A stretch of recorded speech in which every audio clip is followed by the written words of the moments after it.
Aloha and welcome everyone to another Paradigm Shift Circle discussion. Today's topic is how do we balance our mental health?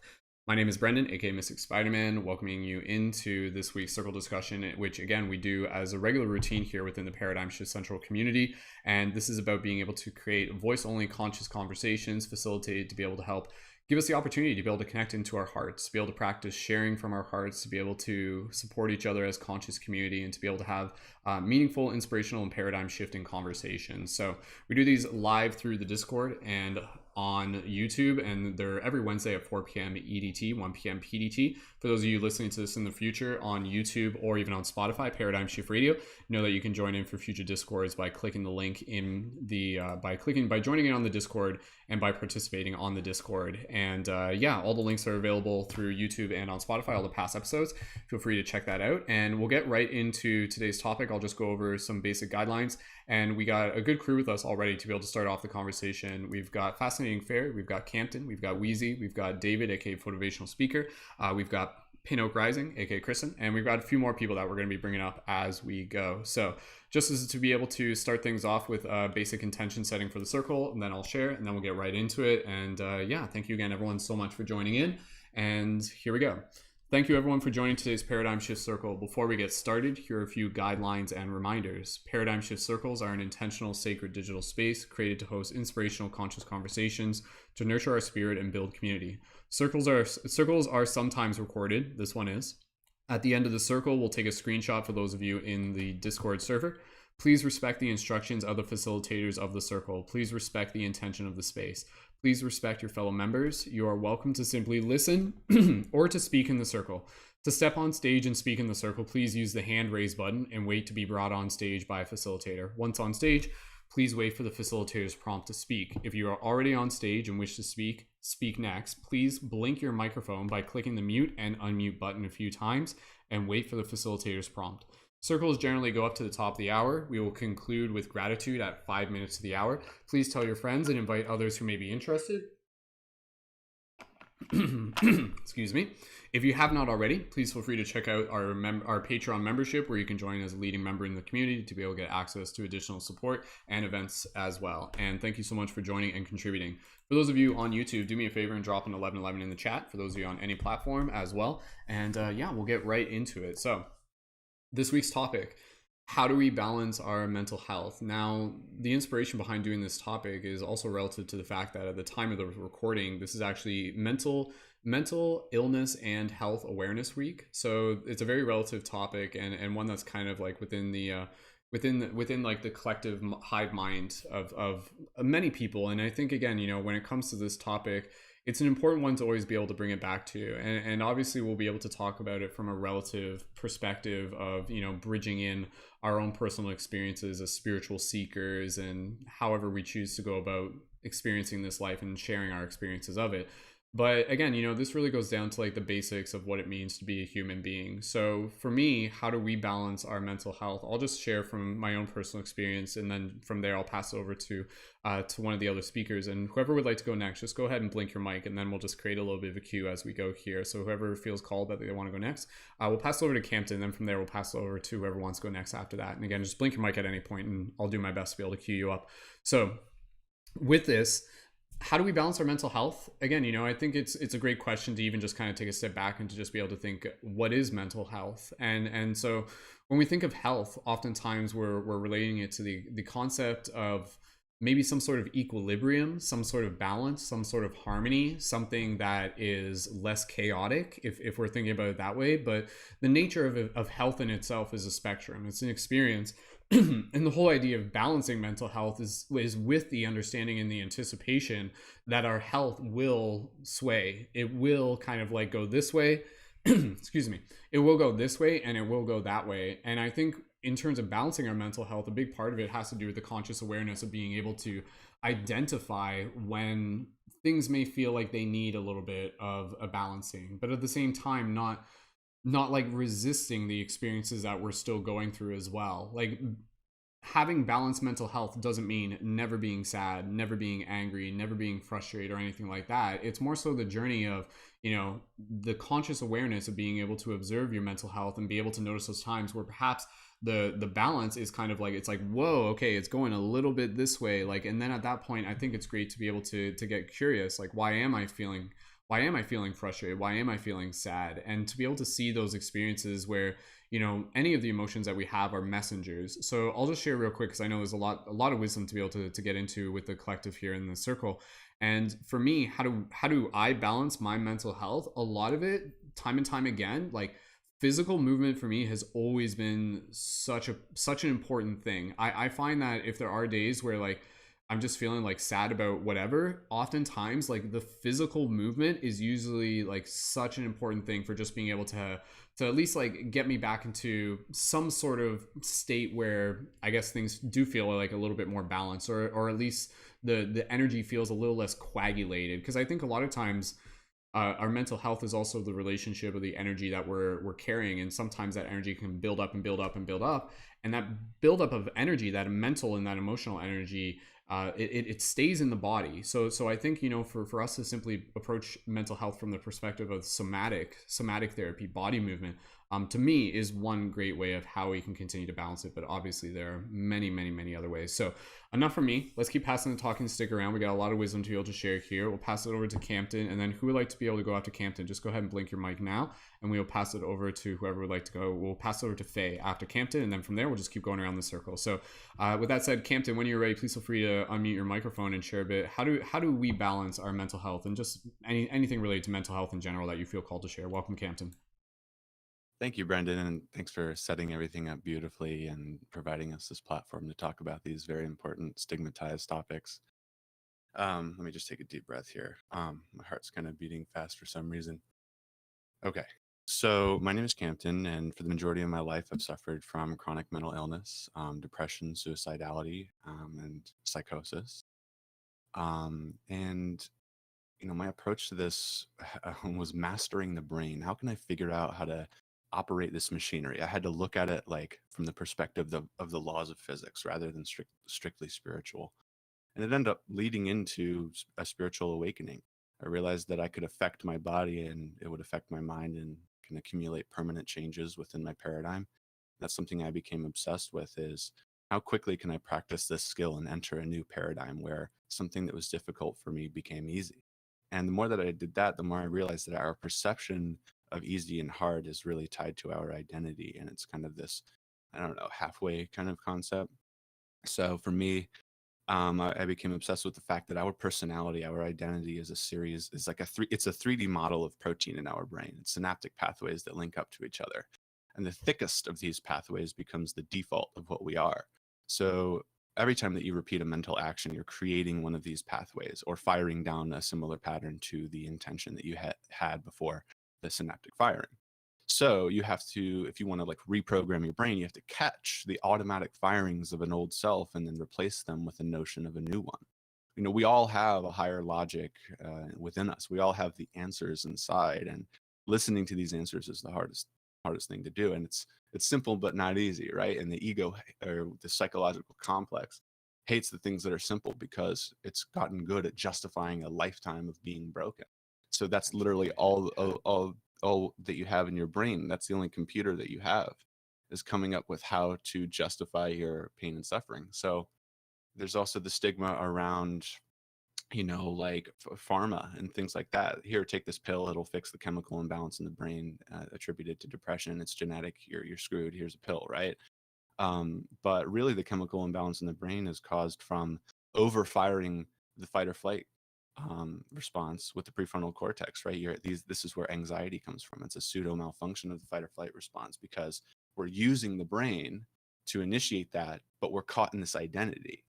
Okay, so it feels like we are the anxiety. It feels like we are all these negative characteristics. That's only because the illusion is faster than our ability to change it. So we have to get really good at noticing something that's incongruent with the higher logic that we already have and repeat that enough so that it becomes the dominant neurology of our existence, essentially. And that's where the challenge of mental health comes in, is because you're always fighting against that. You're always fighting against the automatic firings of an old self, and developing mindfulness. And and sustaining the belief in the possibility to change is also incredibly difficult, and especially because our culture has stigmatized all of these topics, and it judges people for their state of mind. But really, if we all like uplifted each other, then we would all be okay. We would all win, right? So if you're not loving, you're not winning. You're fighting for the wrong side. You're fighting for falsehood. So I mean, I guess that's the gist. I'll pass it over so I don't take up the air too much. My main point is really to affect your mental health, you want to look at the body and the brain and treat it as a science experiment. What can I logically, physically do to my body that will alter the state of my psychology and my chemistry? And then notice that effect and believe in that, and therefore collect proof of how to progress and exist. So, thanks. Thank you, Campton, and we'll just keep things rolling along here. There's again a lot of wisdom to be able to share, so thank you again to everyone joining in, to those of you listening in on YouTube. And with that said, we'll pass it over to Faye. Faye, if you would like to go next, please feel free to unmute your microphone, and after that, I'll get a scope on who wants to go after that as we get going. Actually, real quick, who wants to go after Faye? Just blink your microphone real quick, and then I'll know ahead of time. David, I'll pass it over to you, and then I think Pinot was flashing for yeah, a long time. either or. And again, if you guys have to leave early, just go ahead and let me know. Once we've kind of gone through people on the panel, we'll bring up some more people as well. So Faye, with that said, thank you for joining in. This is your first Paradigm Shift Circle. Happy to be able to have you here. And when you're ready, again, just practicing sharing from your heart. Take a breath if you want to start. How do we balance our mental health? Welcome, Faye.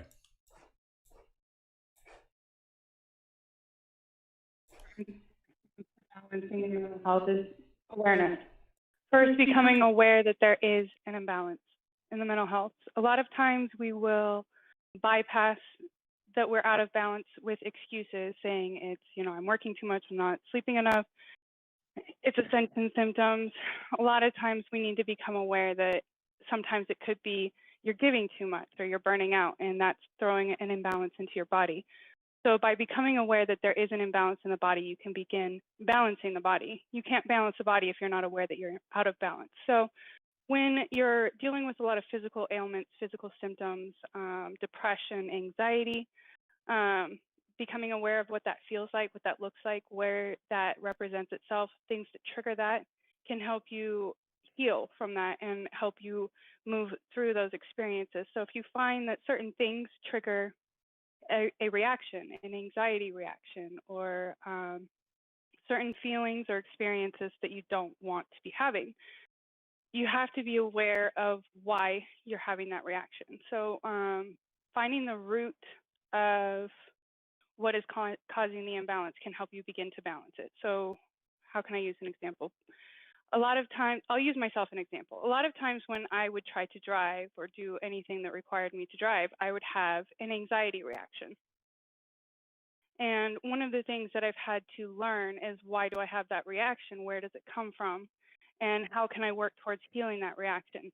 So the first thing I had to do was, every time I would get into a car, I would have to check in with myself. I'd have to check in with my body. I'd have to check in with my feelings. What emotion am I having right now? Where am I feeling this in my body? And then ask yourself why. Why are you having this reaction? Why are you having this emotion? And as you ask yourself questions, this is part of checking in with yourself, asking yourself questions, why you feel a certain way, why certain things are triggering you in certain ways. This is how you become more and more aware of where you're out of balance. So if you're finding a pattern that you're having anxiety attacks when you're going through a certain thing, and it's always the same thing, there's a reason for that trigger. And this is almost always connected to a trauma, whether it's from this life or another life, sometimes multiple lives. But by understanding that that imbalance is coming from a trauma, you can start healing yourself from that trauma, therefore bringing yourself into balance. Just like the previous speaker had spoken about the synapses in the brain and how we have default reactions based on things that we repeat over and over and over again. So if you're always having a panic attack or an anxiety attack when you're doing the same situation, you're constantly reaffirming to yourself that that is the reaction you're supposed to have when you're going through that situation. So by becoming aware, like, this is a reaction that I have every time I'm in this situation, how can I change this reaction? How can I change the way that I feel, the way that I react to this situation? Sometimes you can't always see how to do it right in the beginning. You have to go through the process of healing first. So you have to become aware of where the trauma is that's creating that reaction. And by becoming aware of the trauma, you can start working towards healing that trauma. And then as you work towards healing that trauma, you can work towards changing the reaction to that situation by changing the pathways of your brain and the way that it reacts to that. Every time you get in a car, your heart starts racing. You start going through different, different physical symptoms of anxiety or panic attack by becoming aware that this is a reaction based on something that's on a default program that I don't want to experience anymore.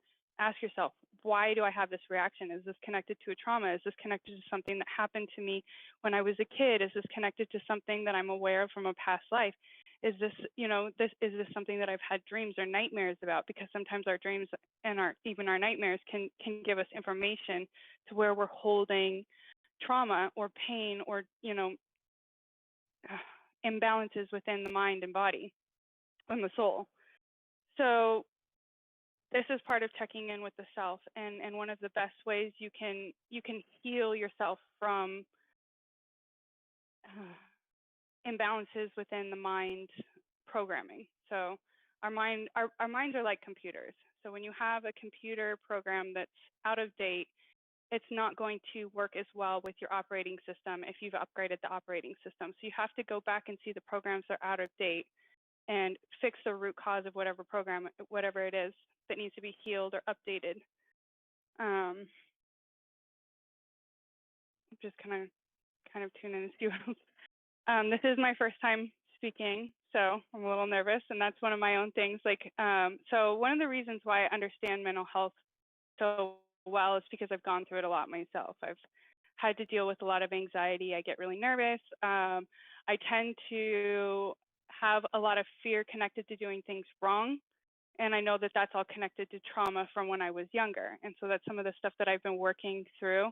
One of the ways that I've kind of developed working through that is by trying to understand exactly what I need to do and what steps I need to take in order to get to the result.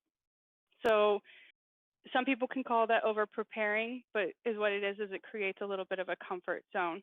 And sometimes it's important to have a little bit of a comfort zone, but it's also important to know when you're staying stuck in that comfort zone. If you're stuck in that comfort zone and you're not going out and experience anything outside that comfort zone, you're going to continue playing loops over and over into your reality.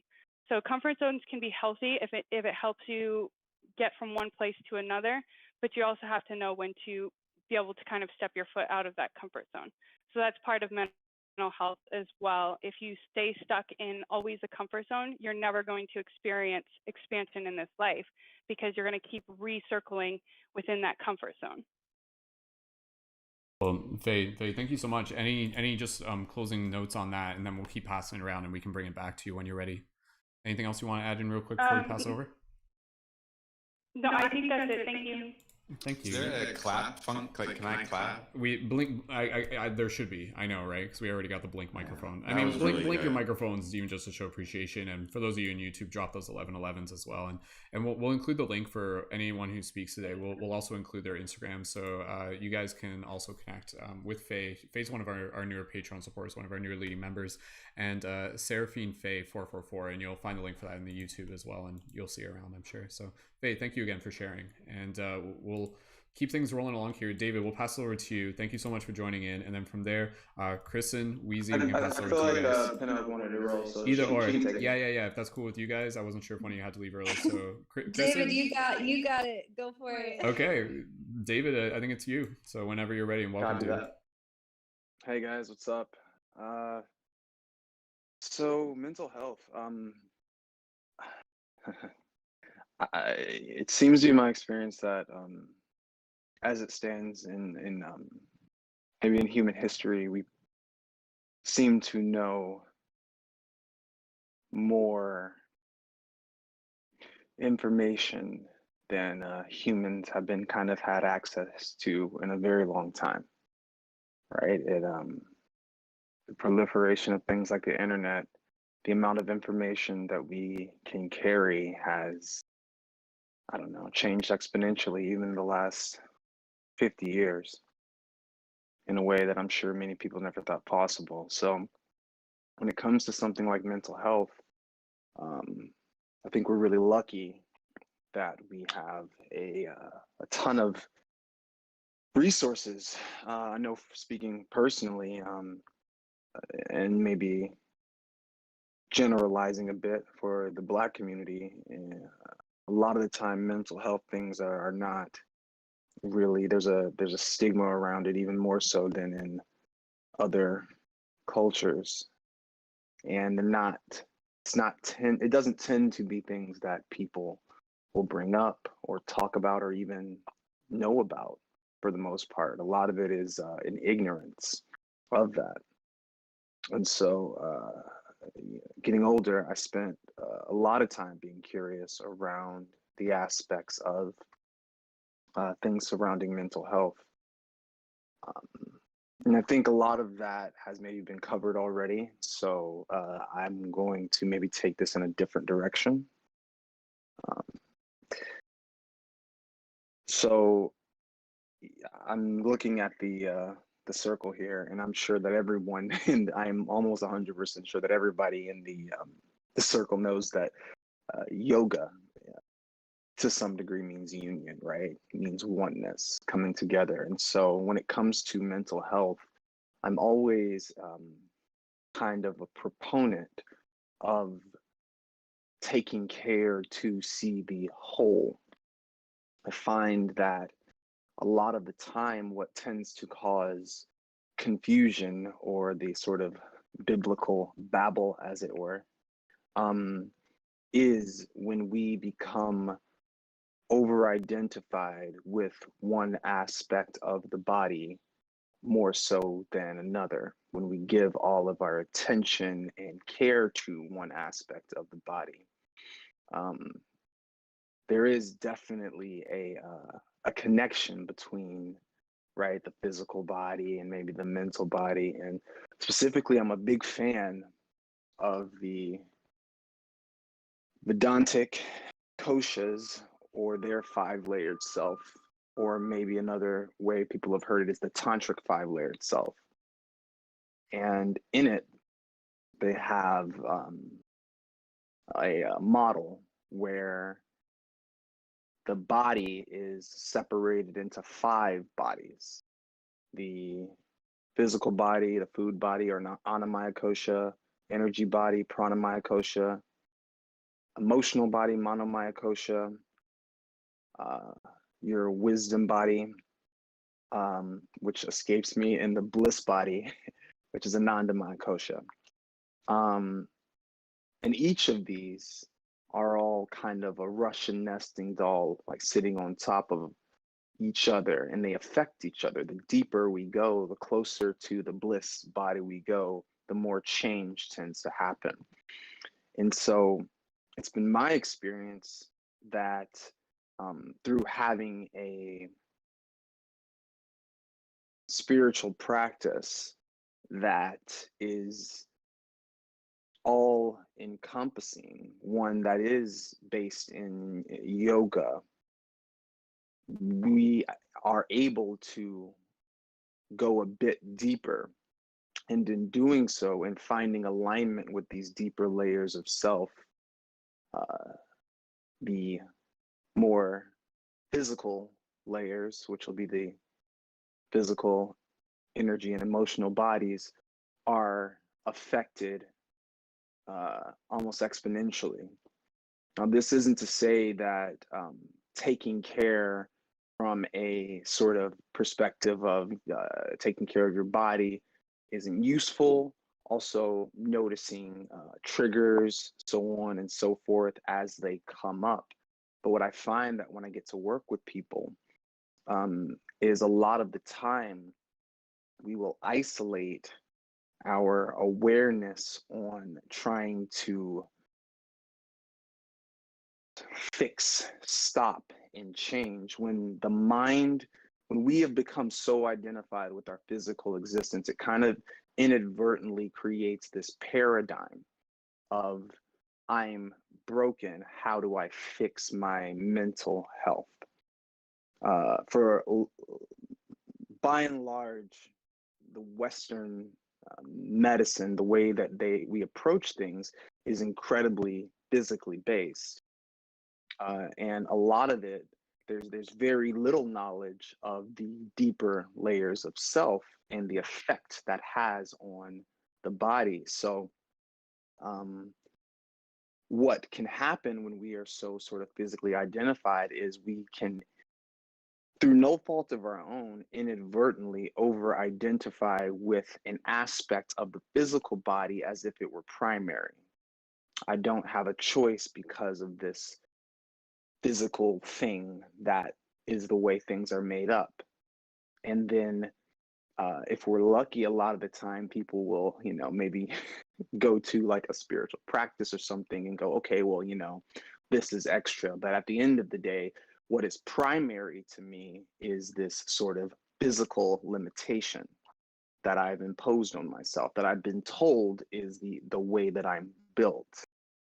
But in truth, right, it seems that this body that we have tends to be built from inside out. From a more esoteric standpoint, right, we all come from the feminine, the unseen. It seems to be some sort of universal principle. And so for me, it stands to reason that becoming more curious and available to those deeper layers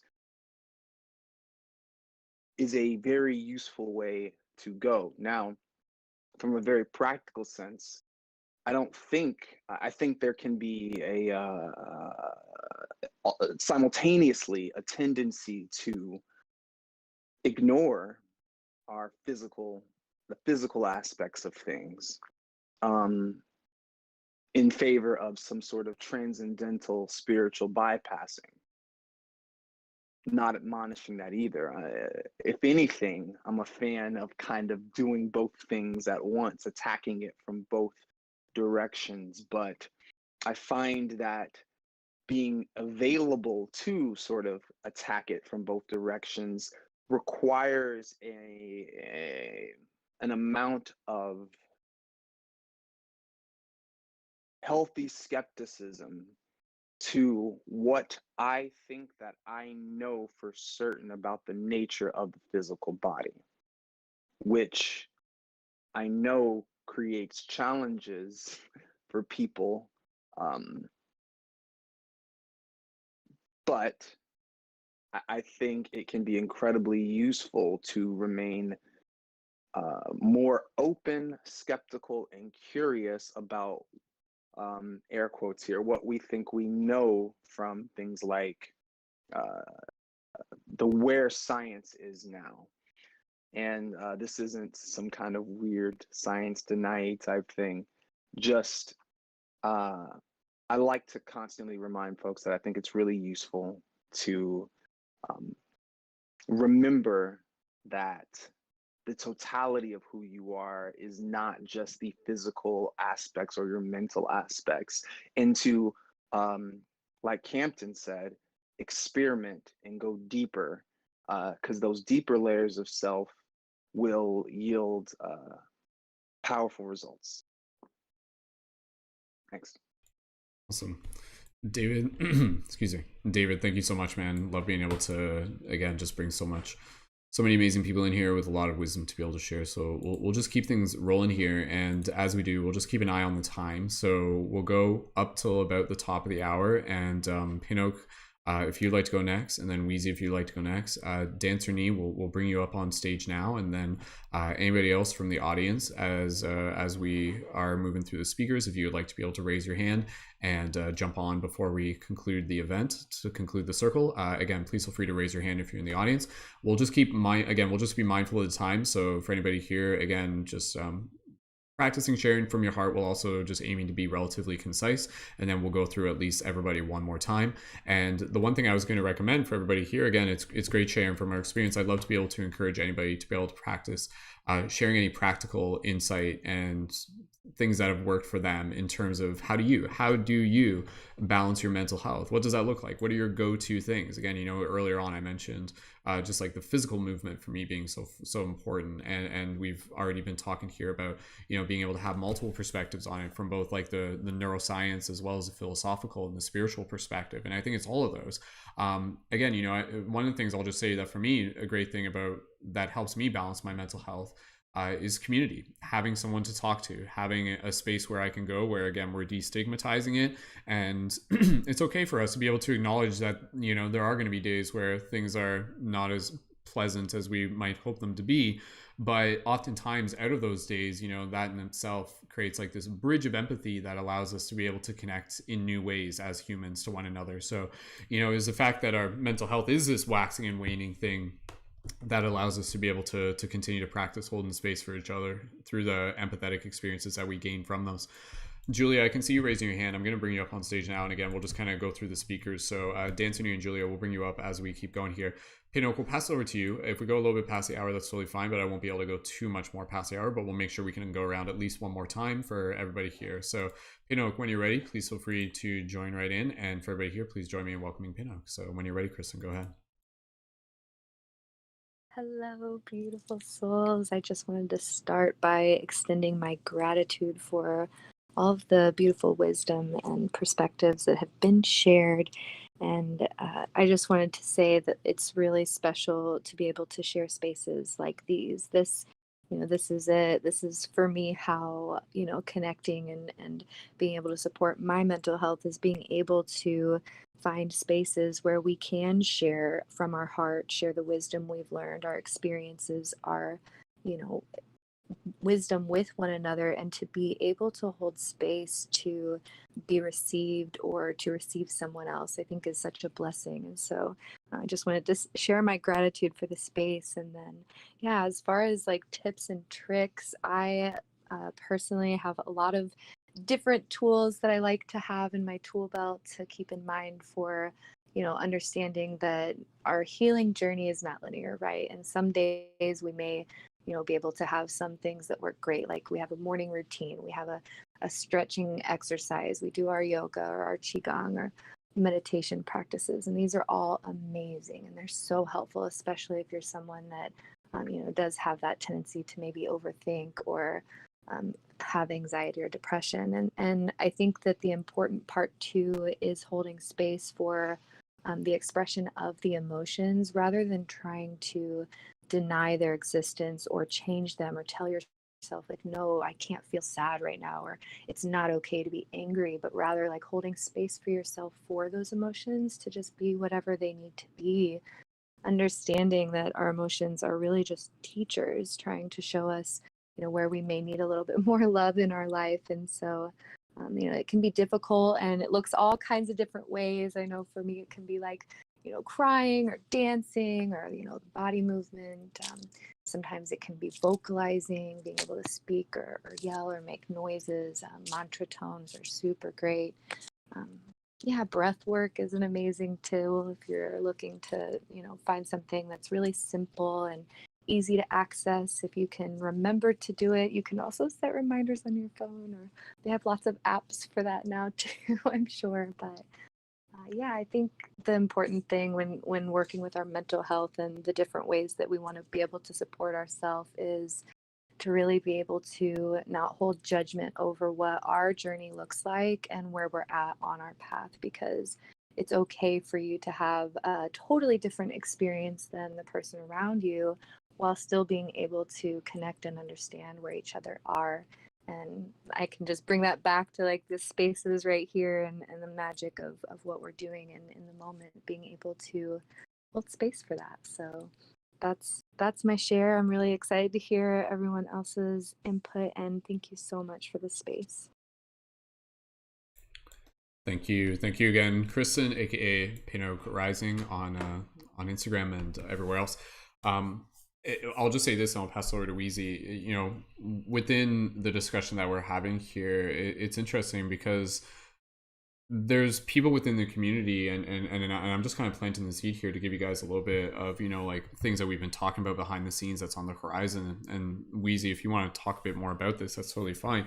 But again, even just I think back to like couple years ago, the term neurodivergent wasn't really a word that I remember hearing people use, and now it's actually becoming much more common, and I think that's incredibly meaningful because now that we're not shying away from the idea of being able to talk about mental health, now we're starting to be able to understand it a little bit better. And the term neurodivergent, again, others could talk better about it than I could, but again, as a generic term for basically, you know, noting the fact that there are different people who perceive and experience reality in different ways. Their brain will literally work in different ways. And I think, again, you know, as much as we are all different people, it's important to be able to like honor the uniqueness of who we are. And so like a person who is neurodivergent, they're not, you know, lesser than by any means in terms of how back in the day we would almost think like, oh, neurodivergent, you know, you mean like someone who is like mentally disabled or a retard? Like, again, you know, you don't hear those terms anymore.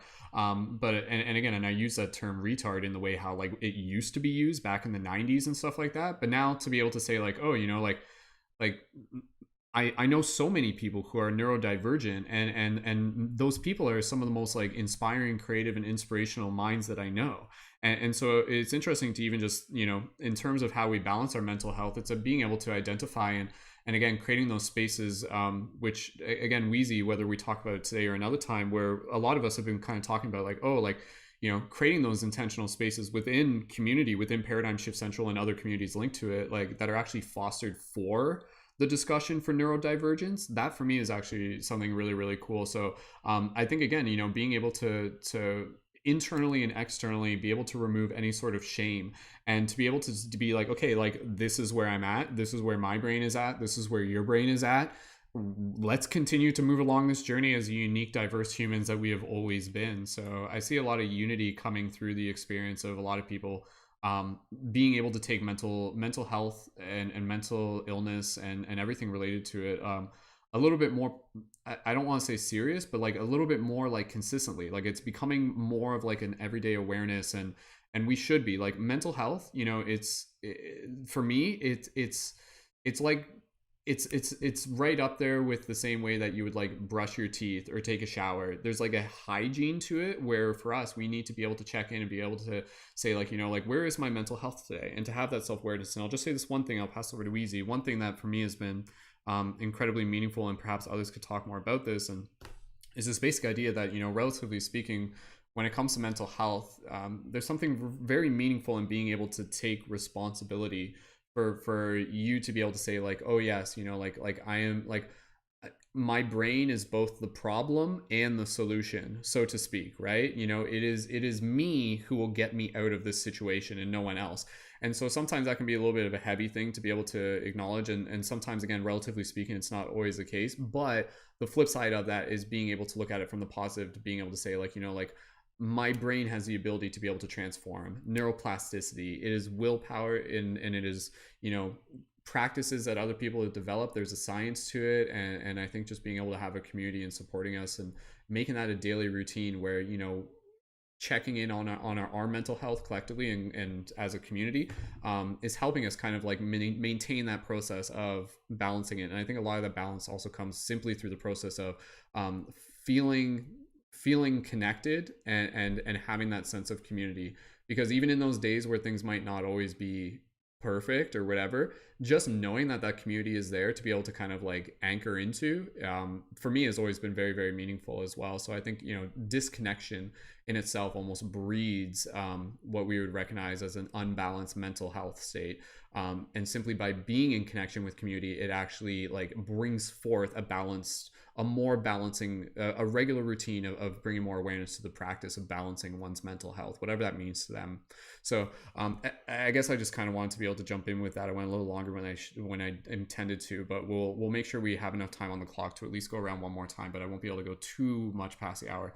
Wheezy, if you would like to go next, we can pass it over to you. And welcome, Wheezy, one of our newer leading members. When you're ready, go right ahead. Thank you, Brendan. Yeah, great intro into what I kind of wanted to discuss and link in with what everyone has been saying here. Thank you, everyone, for sharing such amazing insights. And so pretty appropriately, I'm neurodivergent. I have ADHD. I also have a comorbidity with OCD and a couple other related mental diagnoses.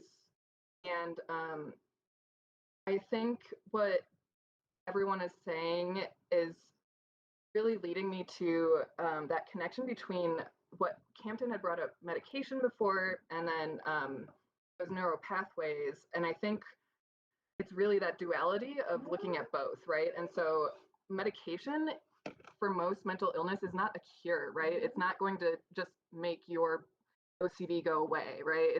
It's something that actually just helps you manage the symptoms. And so it is really important to also focus on those neural pathways and repeated actions to strengthen those pathways, because that's how you will eventually manage your symptoms to a point where you feel like you're living a normal life, or quote unquote normal, right? What's normal? Who knows?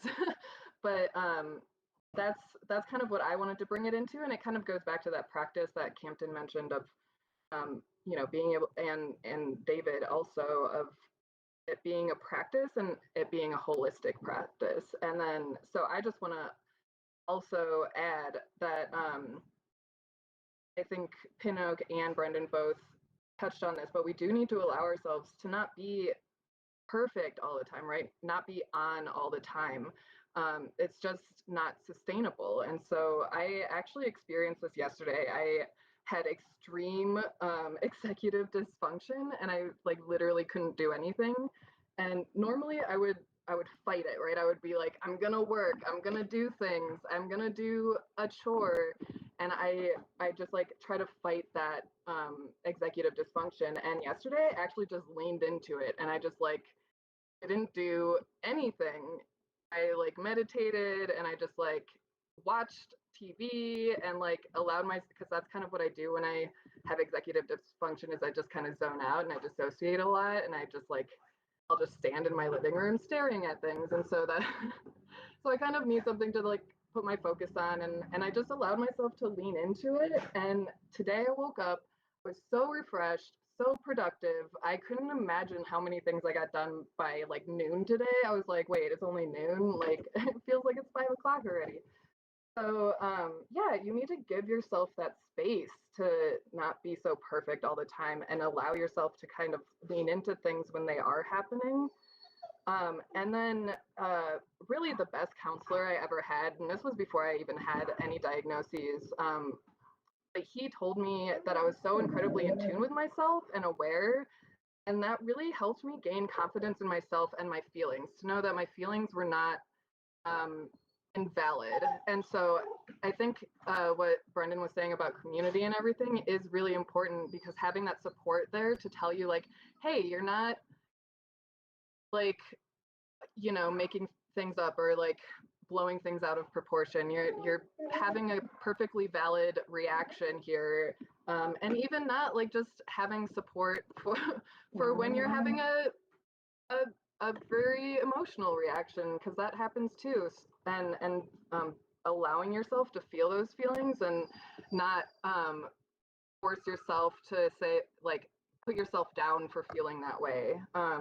And then I'll just wrap it up real quick here. One final thing is, another thing I would really put myself down for is like this brings it back into the body as well, and health in the body.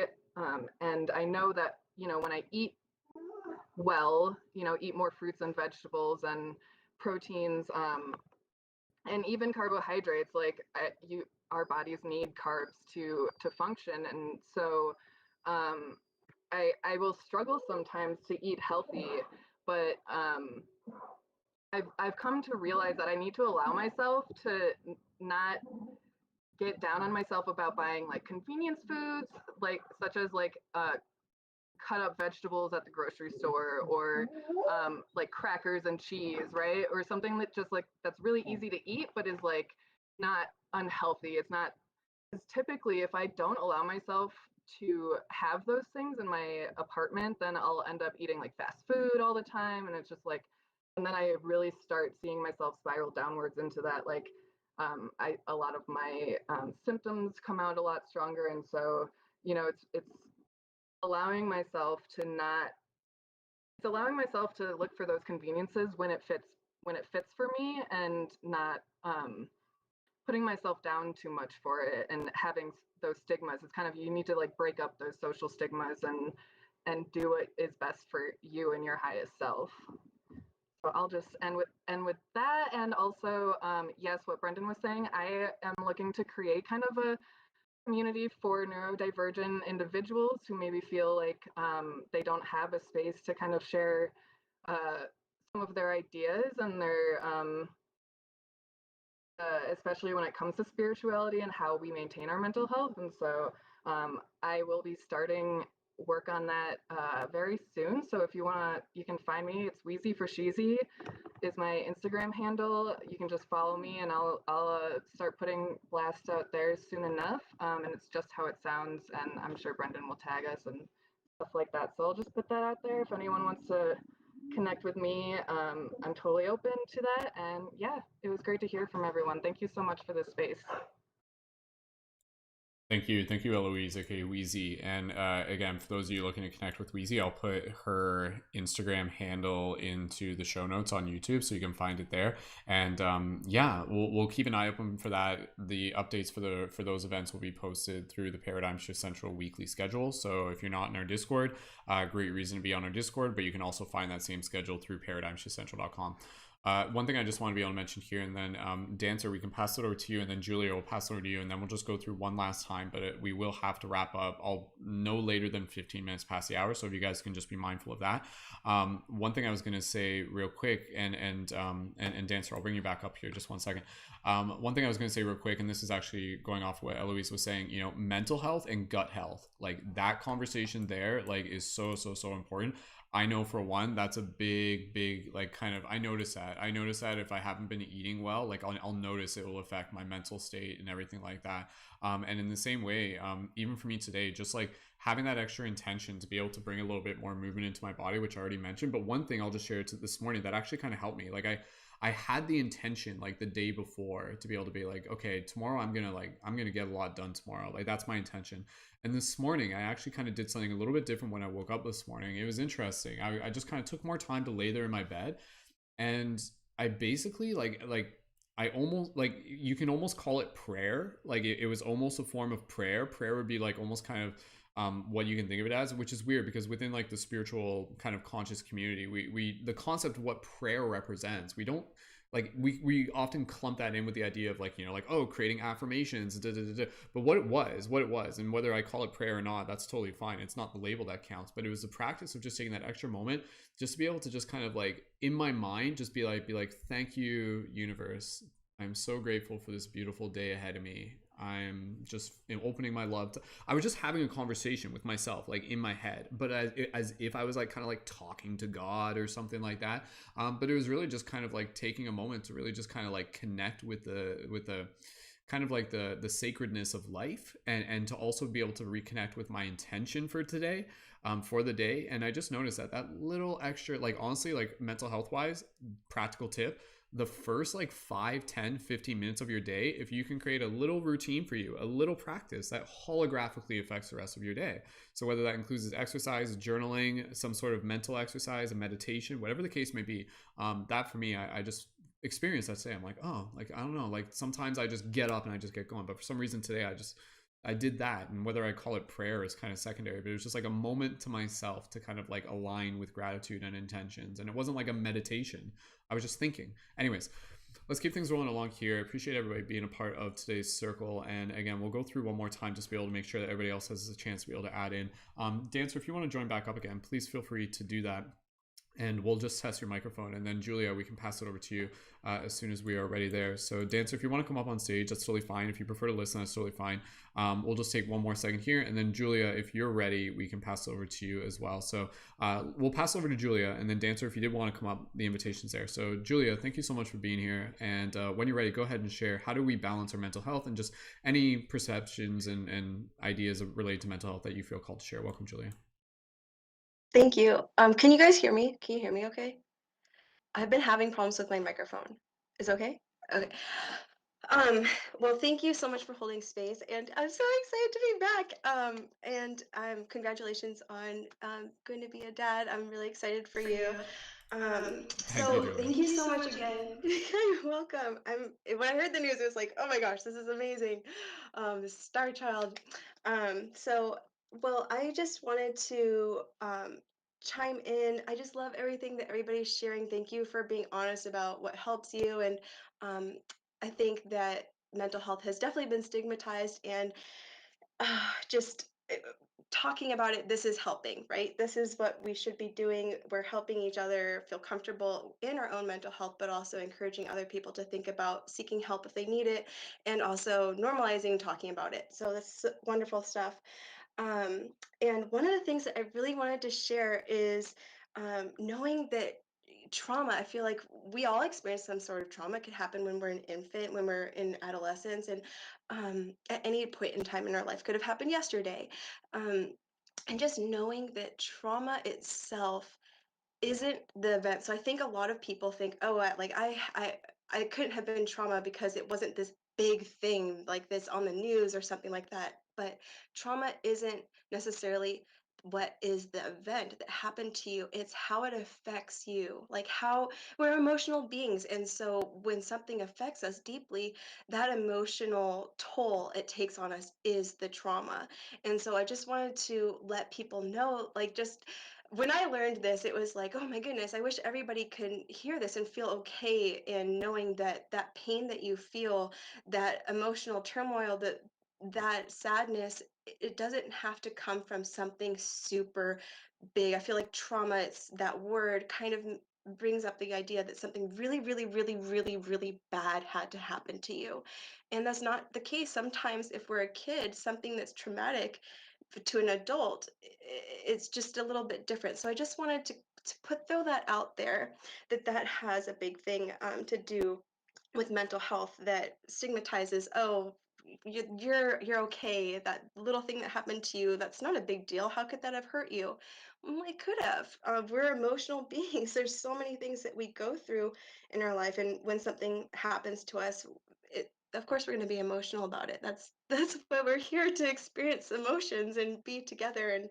And so the other thing that I wanted to say is just don't beat yourself up. We all beat ourselves up, and so it's really important to celebrate yourself. In the movie Soul, there's when someone was like, I'm just imagining the vision of like somebody who's like mumbling and like repeating something over and over and over, and I think that happened to 22. That kind of spiraling into this negative talk, and that kind of signifies depression, or going into this turmoil of beating yourself up.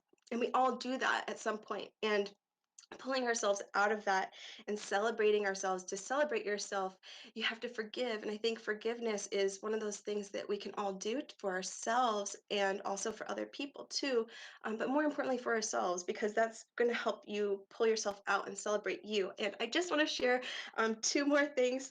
Drinking water is a really great way to pull yourself out of that, because when we are in our mind and we're constantly thinking about something, we're not in our body. And so when you take a sip of water, you have to be in your body to swallow the water. So just taking a sip, kind of like if I've been crying for a long time and I take a drink of water, it kind of calms me down, and I'm able to sit back and hold space for myself and be there present. And then another really beautiful thing, this is my last one, just to give time for everybody else, is when you're in a space where you're just kind of in this negative self-talk, or you're feeling guilty about something that happened, or um, reliving a trauma. This is a really cool technique, is to imagine a cartoon character. Think of somebody, some character. Like for me, I think of Winnie the Pooh, that doesn't have any negative association whatsoever. Like nothing, it doesn't remind you of anything bad. So like a really happy cartoon character, or a funny person that brings back happy memories. To just sit with that and just play their voice just for like 30 seconds. Just imagine what they're saying, and immediately that kind of pulls you into a space of it's not to dismiss what you're experiencing, but if you're so caught up and you're so torn up, to kind of remind yourself, like, there is happiness, there is other emotions that I can experience. And so that's a beautiful way of drawing yourself out. And so yeah, it was a lot of information really fast, but I just wanted to give time for everybody else. And forgiveness is so, so important, and sharing space like this is too. So thank you. Thank you. Thank you, Julia, so much. And again, just so grateful for everybody here. I know this is one of those discussions that we could keep going on and on about. And with any of these circle discussions, this is a conversation that we always do encourage people listening to be able to continue. You know, talk to your family members, talk to your friends about this, whether it be this specific question. Hey, how do you balance your mental health? How do we balance our mental health? Let's talk about mental health. You know, encouraging you to continue these conversations with at those you know even further. For those of you, again, those of you who are looking to connect with Julia, who just most recently spoke, you can find Julia on Instagram at hoy.yun, Hoy YUN. And again, we'll include her link as well as everybody else into the show notes. Dancer, welcoming you back on stage. Again, we'll just keep an eye on the time and we'll give you a chance to be able to share. And then we'll go around one more time and just have some closing notes from everybody involved.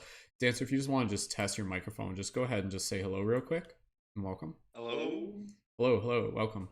All right, Dancer, welcome on stage and welcome into today's circle. And please, when you're ready, and again, just be mindful of the time, what would you like to share related to today's topic? Yes. Yeah. My audio went all cattywampus. That's why I had to reset everything. So yeah, mental health. Been dealing with it all my life. It's sometimes I try to think of them as like gifts, like anxiety. Like it's evolutionary. It's what told us not to like maybe like throw rocks at that thing with really pointy teeth.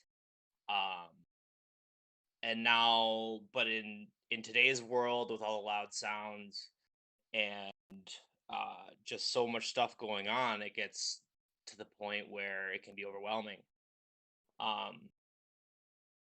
Something that so yeah, my diagnoses span most of the categories, everywhere from personality disorders to mood disorders to anxiety disorder to trauma disorder and executive dysfunction disorder. So it's a lot to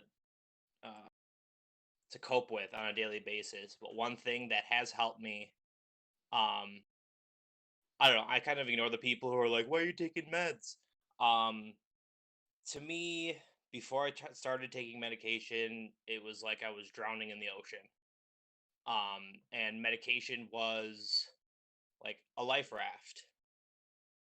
But now I'm on the life raft still in the middle of the ocean. And so I can't rest on the laurels of, hey, now I'm relatively stable, because I probably could have if I would just sit in my house and play video games. I probably could just take meds and do that, but that's that's not how life works. That's not how I want to live my life. Every day I do my best, and my best every day looks different. Some days it's all I can do to get out of bed and get dressed and go to work, and then I'll come home and just exist, like not do anything crazy, but maybe not get my dishes done or my house. And I've learned I just slowly chip away at it. It's like eating elephants, one bite at a time.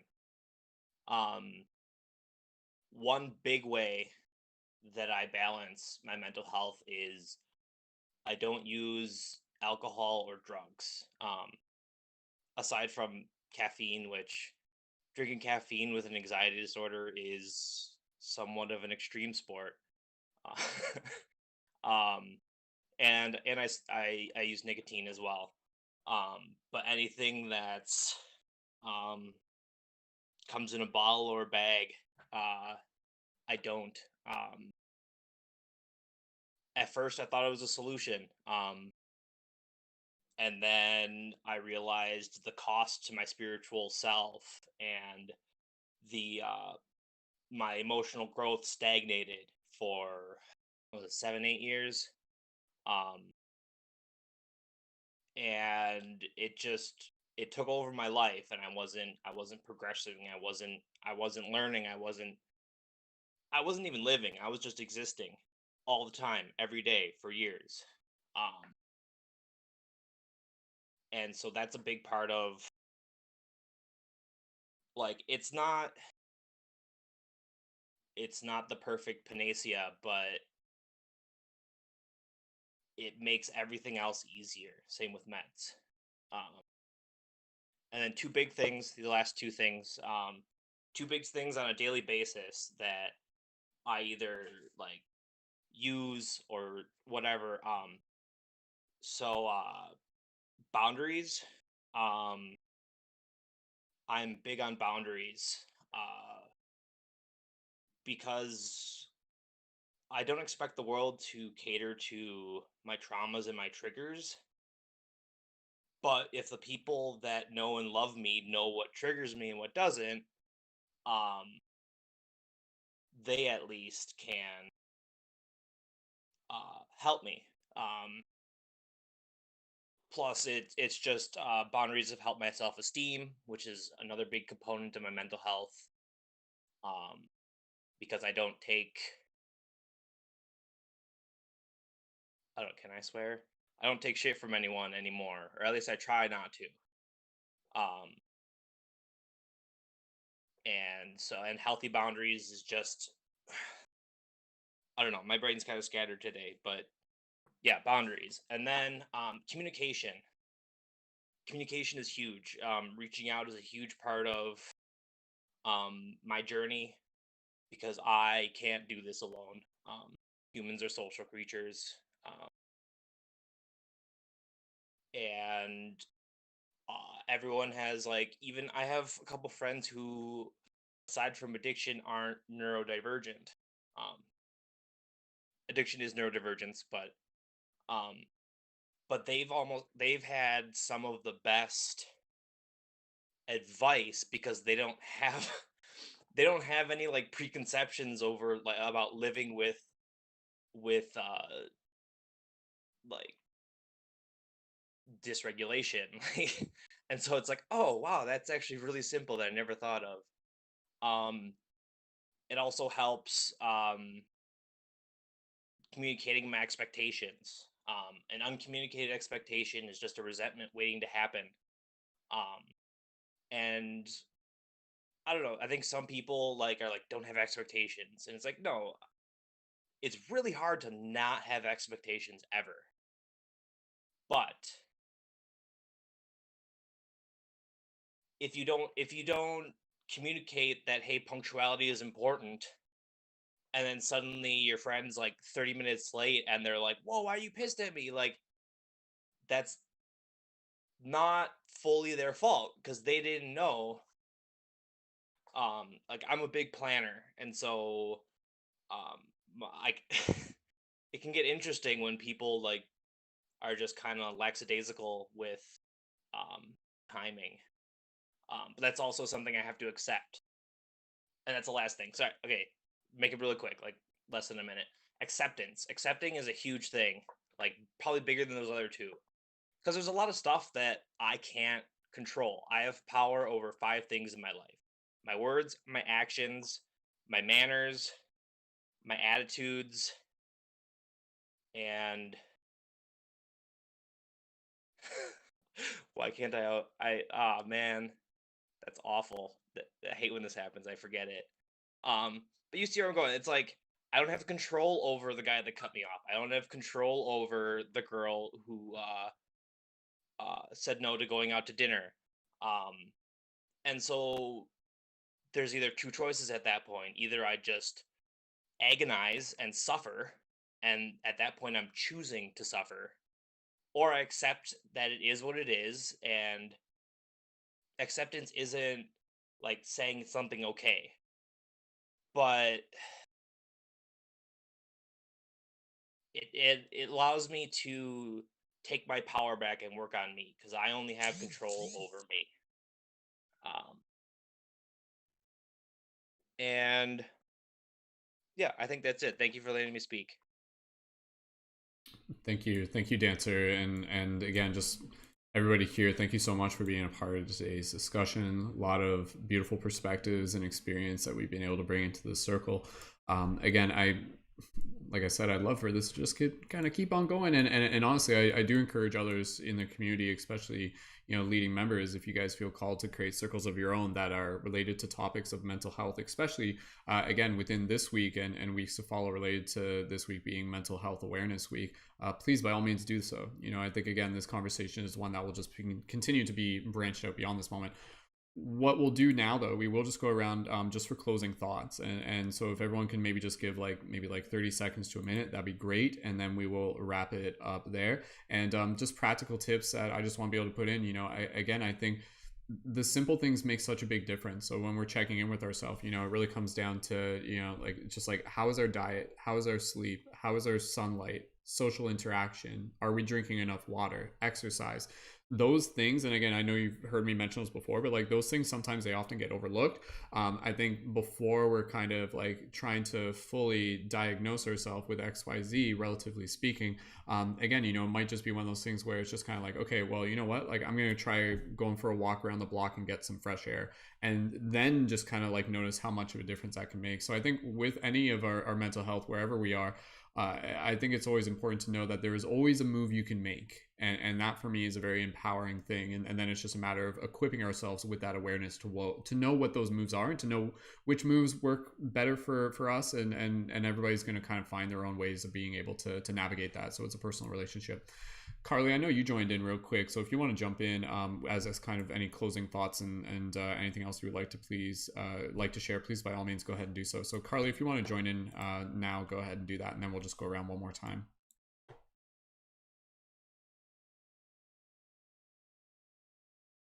Hold on, Carly. I'm not sure if we're getting audio through your microphone, even though I can see you're unmuted. So didn't this happen once before? We might have to do the thing where you might have to join and leave and rejoin. So we'll give Carly 2 seconds to be able to do this. And again, for everybody here, we do these paradigm shift circles Wednesdays, 4 p.m. EDT. And stay tuned. There's lots of other events happening within the community as well. So Carly, try again. And hopefully it works this time. Yes, there we go. Yeah, we are. Okay, cool. All right, Carly, go ahead, and then we'll do some closing thoughts right after this. Yes, I feel like this is such an important topic, and I feel like this almost comes back to every topic we talk about because, if our mind isn't in the right place, we can't really help people. If we're not being present in our own lives, then we're not going to be able to be present in everyone else's lives. So, I love what everyone said. I don't have much to add because I know that it is at the end of our time, but no, I'm glad I got to jump in when I did. I came on right at 4:44 and I thought, how divine. So I'm glad I got to hear you guys. Always love to know what's going on and how other people are handling it. For me, community, when you said the thing about how community is really the biggest helper, I completely agree with that 100%. And for most people's mental health, this pandemic has really been hard because it really has separated us all and kind of made us have to feel as though we're going it alone. So I do love these communities, these circles, just these discussions that we get to have because it keeps us all remembering how we're so much more similar than we are different. So grateful for all of you. Keep doing it. Keep doing the work. Keep giving yourself that time to not be thinking, to not have to worry about your mental health, to just breathe, to meditate, to give yourself a break and show yourself the compassion that, we're so willing to show others. So that's about all I had. I just am grateful for all of you, and you've gotten me through some difficult times in my own mental health journey. And, I'm trying to share it more authentically now, more vulnerably, connecting back to that root that I've been, neglecting for so long. So it's been great. It's been really great to have you all. So thanks for letting me speak. I appreciate it. Thank you again, Carly. One more thing I'll just mention before we wrap it up is, just to simplify it, I think a lot of how we balance our mental health is the journey of to know thyself, nascite ipsum. Oftentimes it brings us back to this, but again, within that specifically, it's also our ability to be able to evolve our awareness, to be able to identify our needs. And so I think at any point, whether or not you're feeling like you're having a good day or a bad day, to just constantly be in this conversation with not just your body, but your mind with your gut and your soul to just be able to think like, what do I need? You know, because those are all different questions. What does my mind need? Oh, maybe my mind needs to rest. What does my gut need? Oh, maybe my gut needs good food. What does my soul need? Oh, maybe my soul needs to be able to spend some time in nature or talk to a good friend or something like that. So I think when we can develop this habit of constantly being able to check in with our needs, that in itself helps us balance. Because again, I think when we find ourselves out of balance, quote unquote, whatever that means, I think it comes when those needs aren't being met. You know, we're just like, oh, I feel like crap. Why? You know, like there's an answer to that question. And then I think even as Dancer was saying, you know, sometimes the solution is it's not about how fast you go. It's oftentimes even just the idea of just kind of like one little thing can be a big stepping stone towards something bigger. So you know, just being able to find those little habits and those routines, even if it is, you know, just kind of like doing the dishes or giving a friend a call or just going out for a walk, and then just kind of like building things as you go. So the little needs are often the big needs as well. But yeah, I just wanted to put that out there. So how aware you are of your needs, mental, your physical, and your spiritual, your soul needs as well. Let's go around one last time and then we'll wrap it up here. We've gone a little bit past our normal time limit, but that's okay, given the theme is again a very important one. Whoever would like to go next, just go ahead and blink your microphone real quick. Campton, we'll pass it over to you, and maybe we'll just kind of go in the order we originally went in. So Campton, any closing thoughts and gratitude? Go right ahead, dude. Thank you again, Brendan, for setting this space up. It's an incredibly important job, and I'm glad you're here to fill it. And grateful for everybody's shares. That for a lot of people here, it's taken a great amount of courage, and I really appreciate your trust and camaraderie here. And I really love the community vibes, or the mention that community is an essential ingredient. And absolutely, and with all essential ingredients, we still need them in moderation. You know, we don't want too much of one thing. We don't want to bank all of our happiness in one ball that's in the air. And we want to have many balls in the air, not just two and whatnot. So yeah, I mean, my main thing, I guess, in closing thoughts is affect your body. You know, this is an experiment as verifiable as the 6th grade science experiment where you put the baking soda and vinegar together. There are things that you can actually do to your body that and that improve the quality of your mental health without having to defeat the inner dialogue, right? You can transcend the inner dialogue by not giving it any weight and then making your physical body feel good, thereby propagating more positive thoughts, right? You can notice that immediate effect. And once you do, it kind of brings on the spiritual awakening. Wow, my thoughts were entirely based on my mood, and I just ran, and now I feel great, and now I want to have a great day. You know, just that concept and the initial thrust to try to get to that area in your life where you're willing to do that 15-minute thing that's very difficult for you and completely, you know, is against how you've always been. I mean, that's all it is. It starts with 15 minutes. It starts with 15 minutes of something that permanently affects your body so that you can prove to yourself that there's another side to this mental health stuff. And, you know, hugs and DMs with your buddies. That's the way to go. Yeah. So I love you all. I'm incredibly grateful for your ear and your courage and trust. Yeah, I love you all deeply. Thank you again, Campton.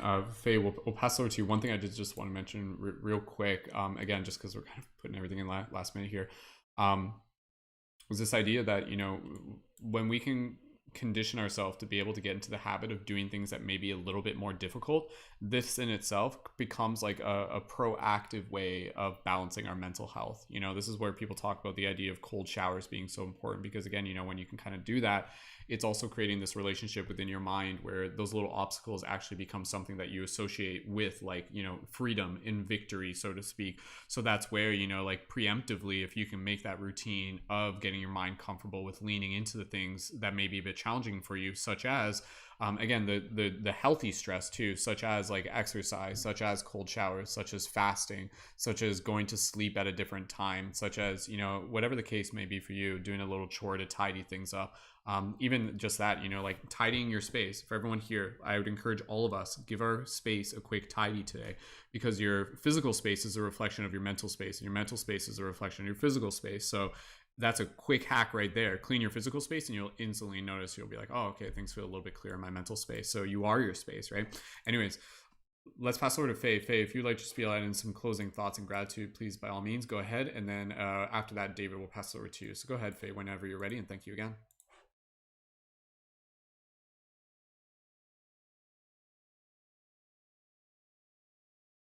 Sometimes it takes Faye's microphone a second. Faye, are you, if you're speaking right now, we're not hearing you, just try joining and rejoining. Sometimes it does that, but it might just take a second. So right now we can't hear you. So you might have to join and rejoin. And if need be, we can pass over to David and then come back to you, but we'll just give it 2 more seconds here for Faye to be able to rejoin. Sometimes Discord does this. It's not a big deal. And yeah, thank you again, everyone. So Faye's going to jump up on stage and we'll give it 1 more quick go. And then after that, we'll keep passing the talk and stick around. And yeah, excited to be able to know that people are going to be listening to this discussion in the future. So Faye, go ahead, try your microphone again.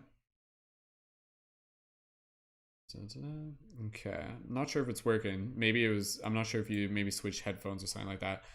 We'll give you a chance to figure that out. David, if you'd like to go next, we'll pass it over to you, and then Faye, just jump in at any point just to test your microphone, and we'll make sure we can get it figured out to the best of our ability. Oh, now we might got it. Of course, that's how it always works. Faye, go ahead, try saying something. Okay, so thank Okay, you it's working. first of all for having me. Go ahead. Yep. Okay, got me. All right, thank you everyone for having me here today. And so my closing statement is pretty simple. Check in with your body, check in with your emotions, ask yourself why you're feeling that way. And if you're finding yourself in a state of dissociation or you can't function, you can't do what you need to do, sometimes just taking a 15-minute nap will help you reset your body, reset your mind. So just kind of take you out of the space that you're in, wake up feeling more refreshed. If you have to set an alarm, if you tend to sleep deep or heavy or long, do that.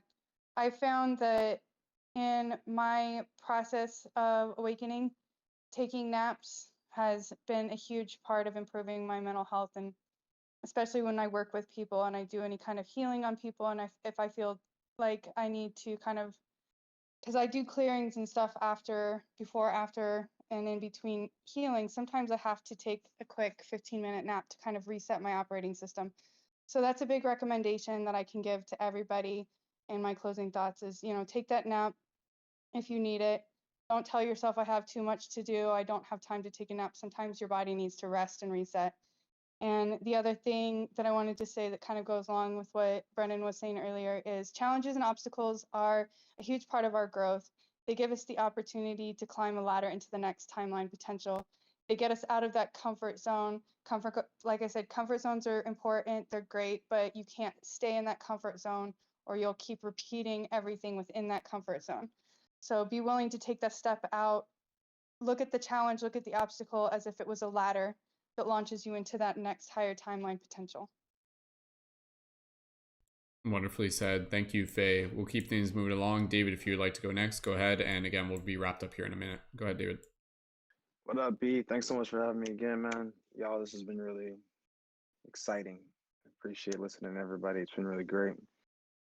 Just some closing ideas as far as what I found useful in my life is maybe piggybacking on something Brendan hit on, which is starting tomorrow today. Found that really, really useful before I go to bed. Checking in and getting an idea about, setting an intention about the next day, and then also before I get out of bed, also kind of moving from a state of imagination about how I want the day to go. Also, I'm a big fan of a sort of morning adventure that involves, like Brendan said, cold showers. Also, waking up and having an initiated meditation, I find to be incredibly useful in feeling from a state of being that's a bit more grounded.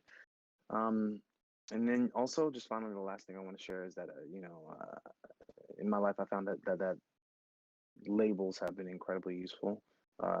Neurodivergent, ADHD, all those things have been incredibly great. And there's nothing like discovering them after you felt wrong for an extended period of time.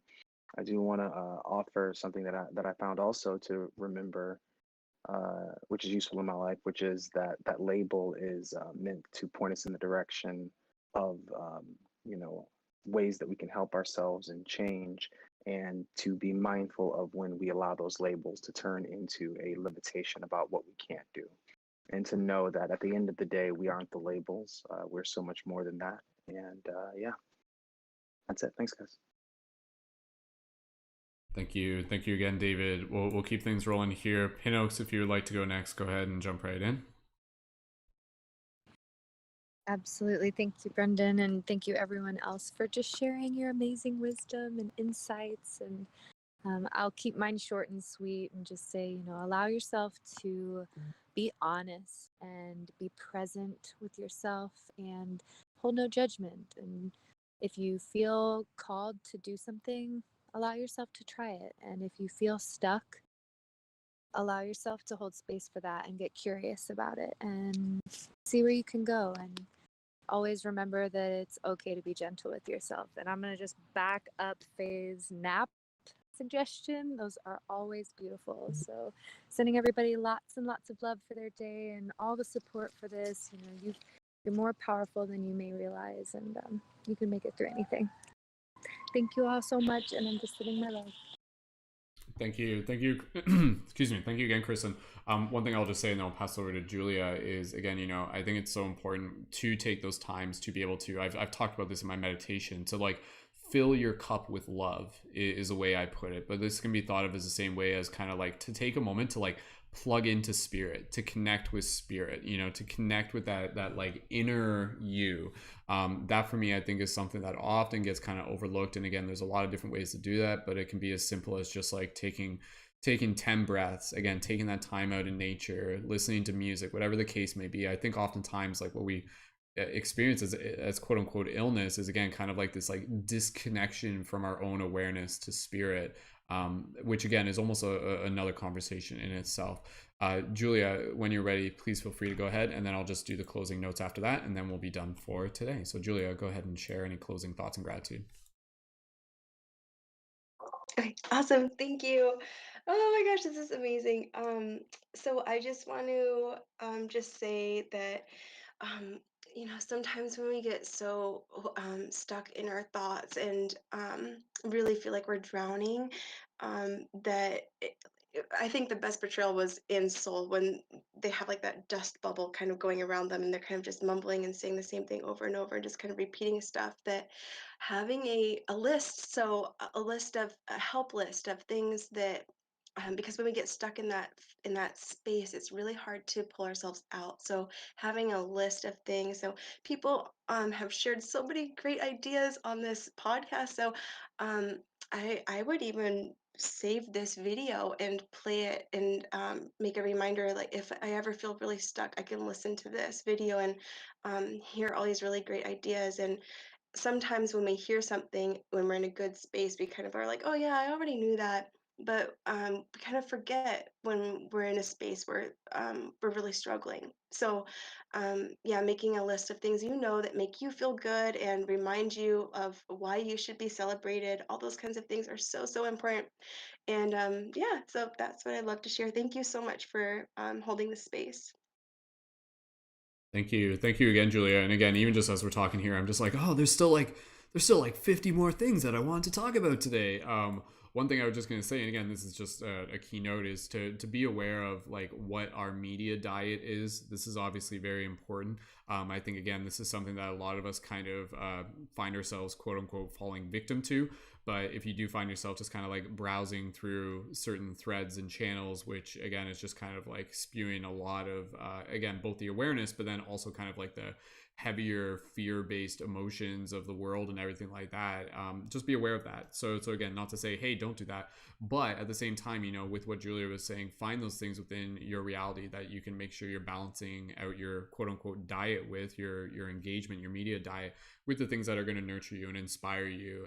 And I think having those things that we do in our community, the events, the ongoing events, is something to look forward to, is always really, really meaningful, knowing that we're all here to learn together, and that's kind of how it goes. It's like a helix. We kind of like come together, we go out, we learn, we experience, we have good days, we have bad days, but then we come back. And I think at the end of the day, going back to what the theme of this discussion is, how do we find balance? Like, it is just in the process of surrendering to the process of going out and coming back, going out and coming back, and giving yourself that place to come back to, you know, finding that home within your heart, finding that move that you can make, as we were referring to it as, and finding that community that you can connect to.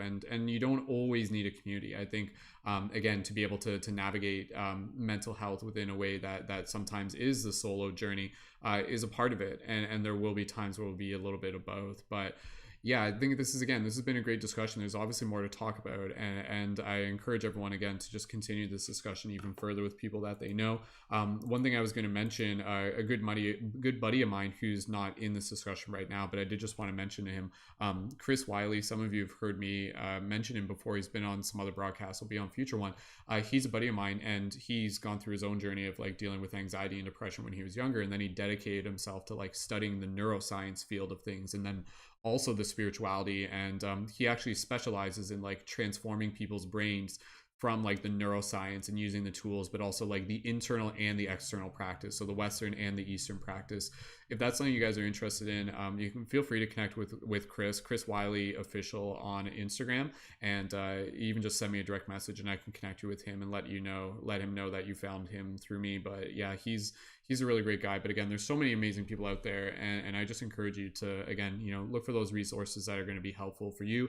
Everybody's got their own needs, and again, just as we've kind of just said, being able to accept, being able to release shame, being able to destigmatize, being able to heal. There's a lot of healing that's taken place simply by us having this discussion. And I think, again, what we're doing here is much bigger than you know, the people who are tuned into this alone. So just again, wrapping this up, thank you so much everyone for being part of this circle. Be sure to tune in for future Paradigm Shift circles. You can participate on our Discord on Wednesdays, 4 p.m. EDT, and keep an eye open, because we're going to get to the point where there will be other circles popping up that will be hosted by other members and other time slots, where we're doing a lot of upgrades in the community. For any of the leading members who are tuned into this right now, if you guys feel inspired to host some Paradigm Shift circles at a time slot that's maybe a little bit different, let me know. We can do that. They don't always have to be recorded, but again, there's lots more happening through the community. If you guys want to get involved as a member, join our Patreon member, and that will give you access within the Discord, and again, access to additional private events and help you support your events and content through the community as well. Thank you to our Patreon supporters, and again, be sure to follow and maybe even just like rate the Paradigm Shift Radio podcast on Spotify, and you can find all the recordings on YouTube Skull Babylon as well. So thank you again, everyone, so much for being a part of this discussion. It's been an absolute pleasure, and I always feel inspired by being able to honor the time and the space that we create here together. So for everybody here who's on stage, please feel free to join me in saying thank you and farewell, and wave at your camera to all the other people who have joined into us today. So feel free to unmute your mics, everyone, and we'll just say farewell and until next time. So thank you, everybody. We love you guys. We love you guys. I'm waving at my camera. Wave at the camera. Woo! Bye. Love you guys. Bye, everyone. Awesome. Beautiful. Thank you again, everyone. Much love.